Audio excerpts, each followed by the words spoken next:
Greetings, mathematicians. In this video, we're going to be exploring the learning target related to comparing and ordering real numbers. So we're going to start with a quick warm-up here.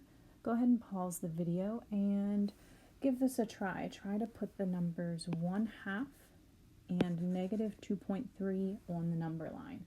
Then come back to the video to check your answers. All right, hopefully you came up with something similar to this. May have helped you to think of 1/2 as 0.5, so it's about halfway between 0 and 1, and -2.3, that's a negative number, so it's going to be to the left of 0, and you'll have to estimate a little bit, so 0.3, it's about 1/3 of the way in between -2 and -3. All right, and as we get to some new material today, here are our essential questions. We want to figure out how can we estimate real numbers so that we're able to compare them. And if we start to mix in some variables here, if we represent our real numbers with variables, how is that going to work out? Here's our first example. What I usually like to do if I'm trying to rewrite our numbers from least to greatest, so from smallest to largest, I usually start to look for my negative numbers first and then my positive numbers second. So I have two negative numbers. The next thing I also like to do is take anything that is a fraction and rewrite that as a decimal. So -3/2, that's the same thing as -3 divided by 2. Feel free to use a calculator if this helps you, but rewrite that as a decimal, and that will sometimes make it a little bit easier to compare to other numbers.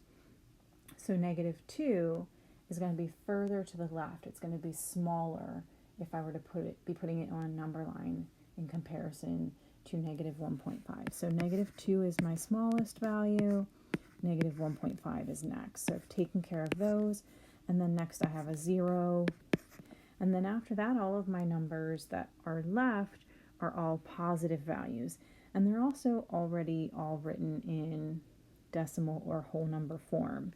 So next I've got the 1.2, the 1.5, and the 4 would be my largest value.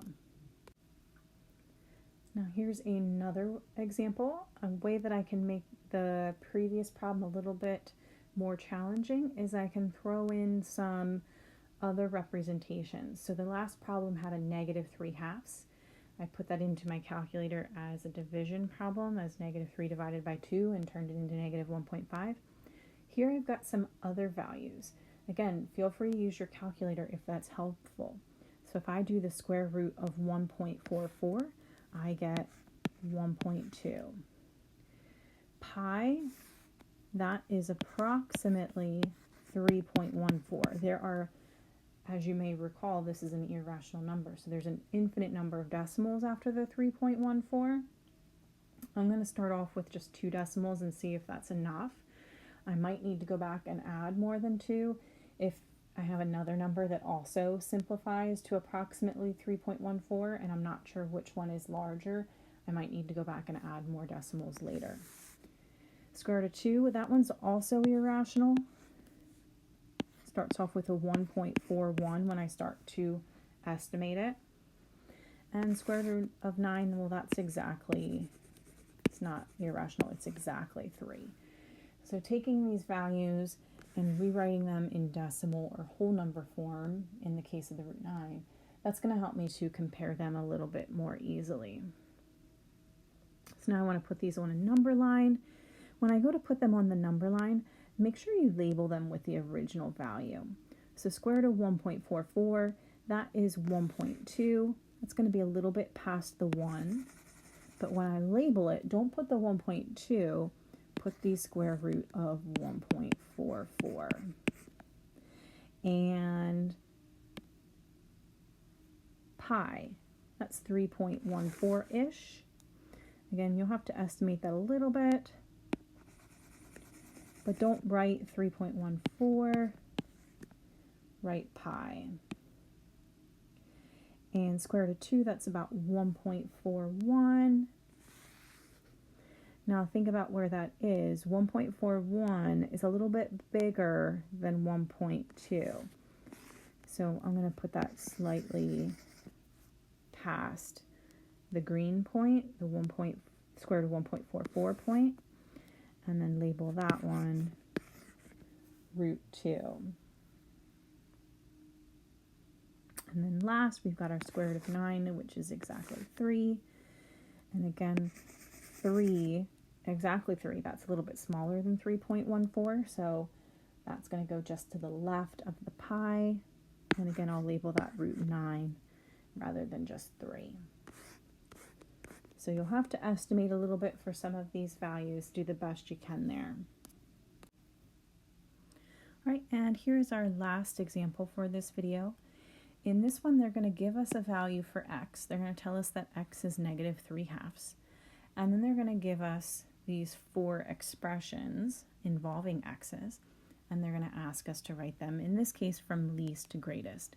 So what we'll do is we'll take the negative 3/2, plug them into the 4 expressions, rewrite them in decimal form so they're easier to compare, and then write our final answer in terms of x's again. So we're going to take all of these values, put in the negative 3/2.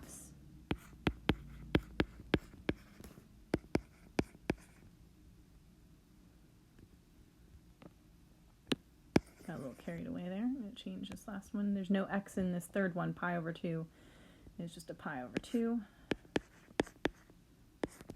Alrighty, so I've plugged in all of the x's with a 3/2, and now I'm going to use my calculator to simplify these. So x is negative 3/2, which is exactly negative 1.5. X squared is negative 3/2, quantity squared. So if I use my calculator for that, that gives me 2.25.